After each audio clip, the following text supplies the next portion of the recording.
Programa Temática junto com você, em nome de Ótica Martinato. Se puder, fique em casa, mas se sair, use máscara. Eu vou falar de um assunto bem interessante agora, cultural. Também vamos falar um pouquinho sobre o papel da arte, da cultura e como os artistas, produtores culturais, o pessoal que já trabalha nessa área tem se virado nesse tempo de pandemia e também tem sido um tempo bastante criativo, produtivo para algumas pessoas. Então vamos lá falar sobre um pouco sobre esse assunto. Já quero trazer para a conversa aqui o meu convidado. Nós estamos em live, gente, pelo Facebook, facebook.com/Rede Tua Rádio. Vai lá, dá aquela olhadinha boa, participa conosco. É o Rafael Weber. O Rafael é conhecido pelo seu trabalho junto ao Nave, também é conhecido como alguém que gosta muito de cinema, né? De produtos culturais, produtor cultural. E nesse contexto de pandemia, ele acabou inovando também, se tornou youtuber. Oi, Rafa, bom dia, tudo bem? Bom dia, Beverly, tudo bem? Tudo, acabei brincando aqui, mas eu tô falando uma coisa séria. Eu brinquei só porque eu sei que você fica meio constrange, mas é isso, né? Youtuber também, agora tem um canal É isso, no youtuber, YouTube. Isso com aí. certeza. Então, Então, muito obrigado, Beverly, pela oportunidade de estar aqui contigo de novo, falando sobre cultura e sobre o meu trabalho, né, nesse momento tão importante e tão difícil que todos estamos passando, né? Não só o desafiante, setor né? cultural. Uhum. Exato, exato. Novos desafios para a cultura como um todo, Verdade. Acho, né? acho que a gente pode dizer, Rafael, que é um contexto em que muitas coisas serão diferentes. Eu sei que talvez parece um pouco utopia a gente falar sobre um mundo diferente. Talvez nem tudo, mas muitas coisas. A gente pode dizer que muitas coisas sim serão diferentes. Talvez quem puxe essa mudança seja o setor cultural. Já aconteceu, né? Em um outro momento histórico importante, período da Renascença, que teve uma transformação profunda, estrutural em toda a sociedade, um fenômeno que impactou o mundo todo, aconteceu na Itália, mas acabou impactando o mundo todo. Quem acabou puxando, né, foi a linha de frente, foi o setor cultural, os artistas de uma forma geral, as pessoas que tinham pensamento crítico. Eu queria te ouvir um pouquinho sobre a tua percepção sobre esse momento primeiro que a gente está vivendo, Rafael. Então, é uma grande esperança minha e de todos os meus colegas da cultura que realmente haja um momento posterior a tudo isso que a gente está passando, ou seja, que reverbere todas essas experiências novas, esses desafios, como tu bem disse, onde, para começar, a gente comece a se unir mais, né? Nós mesmos no setor cultural, e eu falo por experiência própria, muitas vezes os projetos eles são muito focados em determinado público, ou nós, produtores culturais, não trabalhamos tão coletivamente como poderíamos, né? Então, o que eu tenho observado, e isso a nível Brasil, é que as pessoas estão começando a dialogar mais. Por incrível que pareça, sem sair de casa, as pessoas estão se encontrando, dialogando, criando projetos juntos, né? Descobrindo, enfim, que a gente está vivendo, enfim, em 2020, que a gente não precisa, a gente não tenha mais essas fronteiras tão bem definidas, né? A gente tem essa capacidade de utilizar os recursos como eu e você agora, né? É, e trabalhar com pessoas de outros lugares, assim, por exemplo, eu estou fazendo um curso de teatro com o pessoal lá de Salvador, eu estou fazendo nesse momento um curso de jogos eletrônicos com o pessoal do Maranhão, né? Então, já são algumas questões que eu estou percebendo que estão afetando a minha vida e a minha produção e o modo como eu penso a cultura e a fruição de todos os produtos culturais, os agentes culturais que eu estou envolvido, que tem se ampliado, né? Eu falei com uma amiga de Brasília essa semana passada, também que está super interessada num projeto, então a gente já está se comunicando com lá, com Brasília. Falei com alguns amigos da Argentina sobre um outro projeto. Então, claro, não esqueceu os meus companheiros aqui de Caxias, mas, enfim, ampliar até para que esse acesso, né, a esses produtos seja mais diverso, também, né? Muito interessante Claro essa que reflexão, porque, na verdade, você não está isentando as coisas daqui ou o que se pode fazer perto, eu quero dizer, né? Com quem está perto. Mas talvez antes já era um desejo fazer coisas com quem estava mais distante, mas a gente achava que não era muito possível. E agora a gente está vendo que é muito mais fácil, entre aspas, não quero aqui também reduzir, né, a complexidade de um trabalho desse. Mas é viável, isso que eu quero dizer, né? Do que se imaginava. exato. Só falando um pouquinho, assim, fazendo um link com um vídeo meu no canal Peripécias, né? Já que eu sou youtuber, tenho que divulgar meu canal. Eu fiz um vídeo no Peripécias sobre a censura no cinema brasileiro durante a ditadura civil-militar, né? Na década de 60 até meados da década de 80. E lá eu cito um pouco o desafio que foi na época para alguns realizadores, né? Ou seja, tu não pode mais fazer o cinema como tu estava fazendo antes, né? Teve o grande movimento do cinema novo no Brasil ali no início dos anos 60, que foi uma revolução no cinema brasileiro. Então, por imposição ali da ditadura na época, os diretores tiveram que renovar, tentar, enfim, aí uma questão bem estética e narrativa, procurar novos meios de produzir essas histórias. E isso também foi de um valor incrível, né? Claro, todo desafio nos faz crescer, né?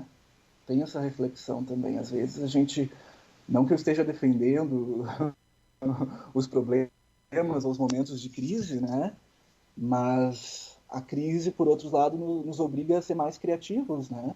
É Isso que eu quero verdade. dizer. É verdade, não tem dúvida disso. É aquela história, né? Quando a água começa a subir, a gente ou aprende a nadar ou constrói um barco, né? Tem que achar uma alternativa.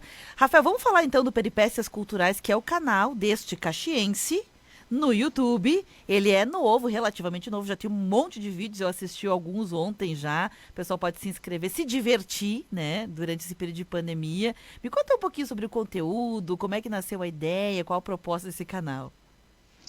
Então, eu acho que é muito difícil para grande parte da população se expor dessa forma, né? Criar um canal no YouTube. E para mim, pelo menos, foi um movimento muito grande conseguir tirar um pouco, deixar a timidez de lado. Nós, produtores culturais, geralmente ficamos na coxia, né? Não aparecemos muito nas produções artísticas. Mas esse canal surge também justamente dessa minha reflexão em querer compartilhar um pouco aquilo que eu acredito, aquilo que eu estudei, aquilo que eu gosto, né? Ele tem o objetivo de ser um canal despretensioso, né? Eu não quero chegar a milhões de espectadores, de inscritos, mas se inscrevam, por favor. Mas milhões E, venham. mais milhões aí. Boa. A ideia essencial do canal é misturar, então, essas questões culturais, assim, exemplos, né? Eu já fiz 5 peripécias, eu estou lançando uma por semana. A primeira eu falei sobre contos literários, a segunda eu falei sobre o mercado da arte, né? Usando um autor, alguns conceitos do Howard Becker, de como, por exemplo, um objeto artístico ele não é produzido por uma única pessoa, né?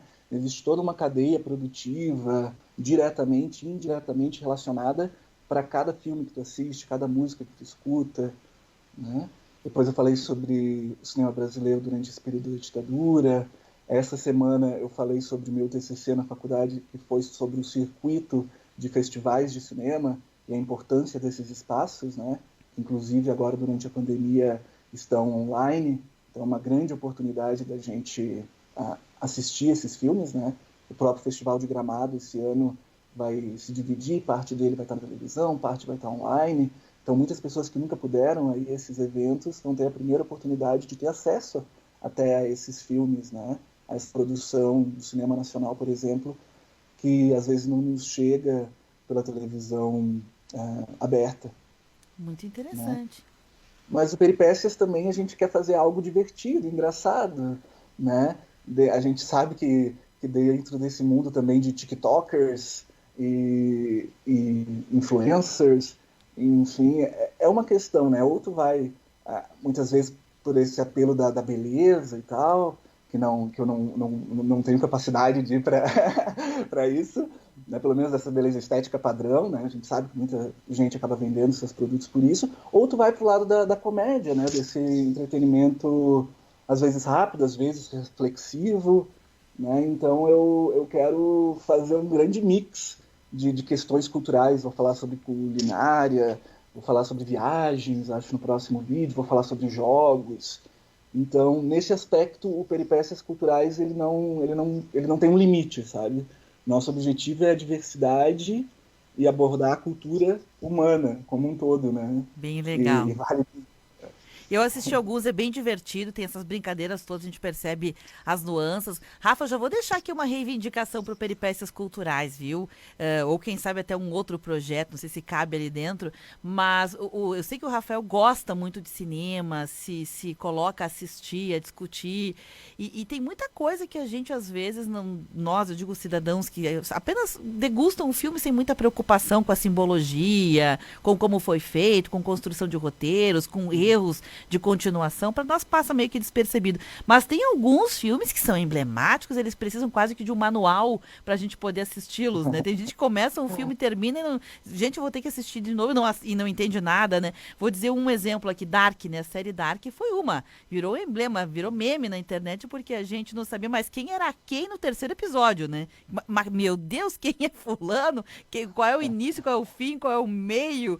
E é muito divertido a gente, não digo necessariamente um manual, mas entender como essas linguagens de cinema, de séries funcionam, porque Os Outros é outro filme que é mais antigo. Deixa eu ver se eu lembro. Matrix, lá no início, ninguém entendia o que era dentro, o que era fora da Matrix. Agora muita gente já falou sobre, ficou mais fácil. Tem vários filmes que são emblemáticos ou séries, Não, até né? mesmo você pode pegar um Parasita, né, que ganhou o Oscar de Parasita. melhor filme no ano passado.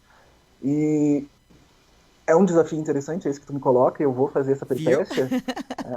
E existem vários teóricos que trabalham justamente sobre essa questão, né? A quantidade de formas de se ler um produto audiovisual, né? Tu tem uma forma, tu vai analisar as simbologias, né? E um filme ele pode ser degustado de diversas maneiras, né? Tu não precisa ter sempre esse compromisso quase político, religioso, de assistir um filme pensando em todos os significados. O filme também ele é para te entreter, para te divertir. Claro, algumas pessoas que já têm uma afinidade maior com o cinema, eles conseguem assistir um filme super bem, entender a mensagem e se divertir também, né? Mas é justamente esse também um dos grandes problemas questões do cinema brasileiro, porque a gente produz muito filme em curta, média e longa metragem, Claro, claro. né? Eu fiquei Mas existe curiosa, um eu vou... circuito distribuidor, existe um circuito exibidor que limita, né, ao que é comercial, ao que tradicionalmente se tem vendido nas salas de cinema. E muita Claro, produção de cinema que muitos realizadores nunca têm essa oportunidade, né? claro. E não se criou uma cultura mesmo para absorver todos esses significados estéticos de um outro cinema, né? Não há dúvida. Aliás, tanto tem demanda, as pessoas estão sedentas desse tipo de entendimento mesmo, que é uma coisa que, como você explicou, a gente não foi nem treinado com olho, nem temos cultura suficiente enquanto cidadãos para poder ver um filme, Espectadores. degustar dessa maneira. Que tanto é a Marvel tem feito filme para explicar o filme da origem, filme que começa, porque as pessoas querem saber, né? E não querem ter o trabalho de ir buscar, né? Então, bem bacana. Bom, para quem quiser acessar o canal, é Peripécias Culturais. Já tem 5 vídeos, né? É um por semana. Conta aí como é que as pessoas fazem para se inscrever, Rafael. Então, gente, vários convites.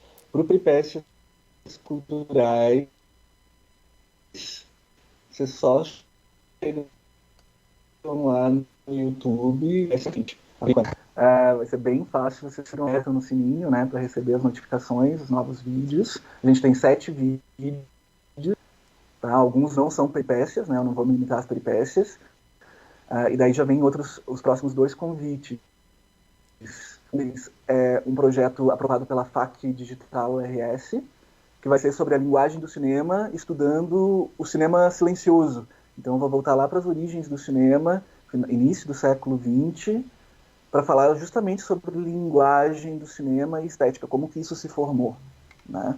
É, e o segundo convite é para um projeto de Financiarte que já está aprovado e a gente está tentando realizar em breve, que se chama Curta ou Curta, onde a gente vai promover diversas sessões de cinema curta-metragem, também todos os curtas brasileiros, também com essa proposta de trazer novos repertórios, novos realizadores, novas ideias de como consumir cinema. Tá? Claro. E por último, se a Beverly me permite, hoje de tarde vai rolar um outro projeto aprovado pela FAC Digital RS, que é a Live Maratona, né? Que essa está sendo comandada pelo Daniel Vargas, do Nave, e vão ser várias conversas sobre a fotomaratona, que é um evento que a gente já realiza há alguns anos, e a gente vai ter um desafio fotográfico, né? Então todo mundo pode ir lá no Instagram do Nave, participar tirando fotos e ouvindo essa conversa legal sobre fotografia. Bem interessante. Rafael, a ligação por vídeo não está muito boa, a conexão com a internet está dando umas falhadinhas, por isso que eu não tenho certeza se você já falou ou não, porque deu umas cortadinhas aqui, sobre esse outro trabalho também que tu estás fazendo, ajudando com pessoas que são imigrantes e é uma proposta que vai também para as redes sociais. Você está me escutando bem, Exato, né? Você me Beto. escuta bem. Estou Tá, te ok. escutando Uhum. bem. Nós também estamos com um projeto chamado Bravo Guelowar. Guelowar, Guelowar, né? E justamente esse projeto é realizado junto com o Demba e com o Giovanni Blanco, que também é produtor audiovisual, ele me ajuda no Peripécias também. E é para lidar com algumas questões dos imigrantes aqui de Caxias, mas de todo o Brasil, e a nossa ideia é expandir, mas o foco dele é para lidar com essas questões como, por exemplo, racismo, preconceito, informações sobre como um imigrante, de repente, novo chegado, ou as pessoas que já estão aqui há mais tempo devem fazer certos documentos para se manter, para se tornarem cidadãos, né? Informações também sobre as histórias de vida deles, sobre como é essa relação com o trabalho aqui, a relação com a comunicação, né? Porque de fato é uma população que cresceu muito, né, na última década. Uh, lembrando, é uma das coisas que a gente falou no canal do Bravo Guelowar, lembrando que Caxias do Sul, 42% da cidade de Caxias do Sul não nasceu em Caxias do Sul, né? Então não são só esses imigrantes de outros países, tem muita gente de outras cidades do Rio Grande do Sul, de outros estados que vêm em busca de trabalho para Caxias do Sul, né? Mas enfim, essa população às vezes passa por algumas situações bem peculiares, né? Desafios culturais, choques culturais, que a gente está abordando então nesse canal, que eu convido todos a se inscreverem, o Bravo Guelowar. Bacana. O nome tem algum, enfim, algum link, alguma conexão, alguma. Enfim, deve ser. Te conhecendo, eu suponho que tem algum significado bem interessante.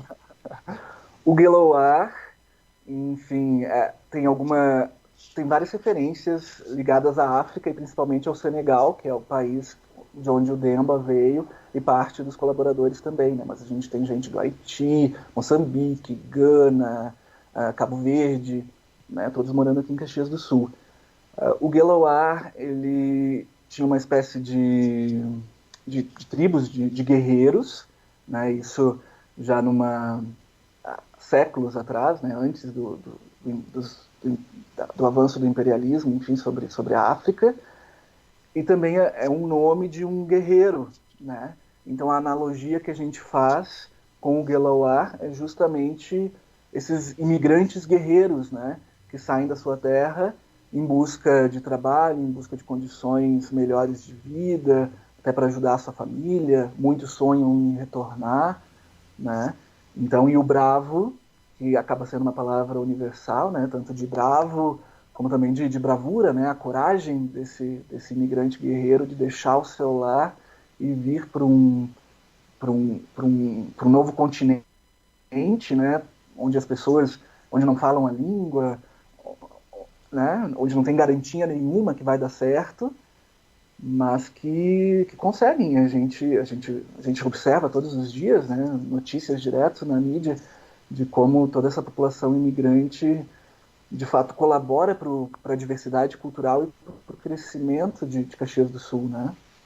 Bacana demais. Rafael, foi muito bom ter conversado contigo sobre todos esses projetos. Vejo que é um momento bastante efervescente, né? Você acredita que quando essa pandemia passar, ela vai passar. Talvez demore um pouquinho, mas a gente sabe que ela vai passar e a gente tiver feito muitas coisas como você tem feito, talvez mude o jeito de repensar até as questões de ganhar dinheiro, de sobrevivência, o que é importante, o que não é importante para a vida de cada um, né, que está produzindo. Para você, além das experiências de conexões com outras pessoas, nessa essa possibilidade, o que mais você acha que deverá ficar para esse teu universo pós-pandemia?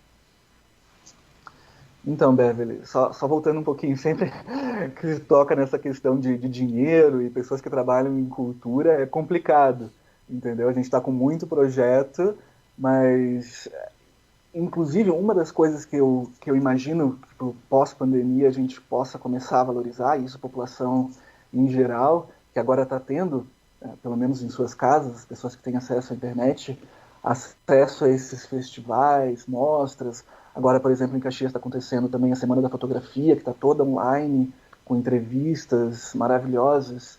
É a valorização dos profissionais da cultura, né? E não só os produtores, mas os músicos, os atores, os escritores, né? Que a gente, enquanto sociedade, possa, após a pandemia, olhar com outros olhos a população que sofreu tanto, né? Porque a gente depende tanto do nosso público, né? E da presença do público e da venda de ingresso ou do agenciamento aí de patrocínios ou fomento direto, leis de incentivo, o Financiarte que está aberto, né? E que as pessoas realmente valorizem os agentes culturais, né? Essa é a minha esperança, né? Que Expectativa. elas, é a minha expectativa, que isso aconteça em algum momento, que a gente seja lembrado e valorizado, Bacana. né? Rafael, obrigada por essa conversa, por me atender no sábado de manhã. Sucesso em tudo que você está fazendo, projetando, que isso reverbere em muitas coisas úteis para ti e para a sociedade. Um abraço, viu? Eu que agradeço, Beverly. Abraço, pessoal. Muitas peripécias. Até.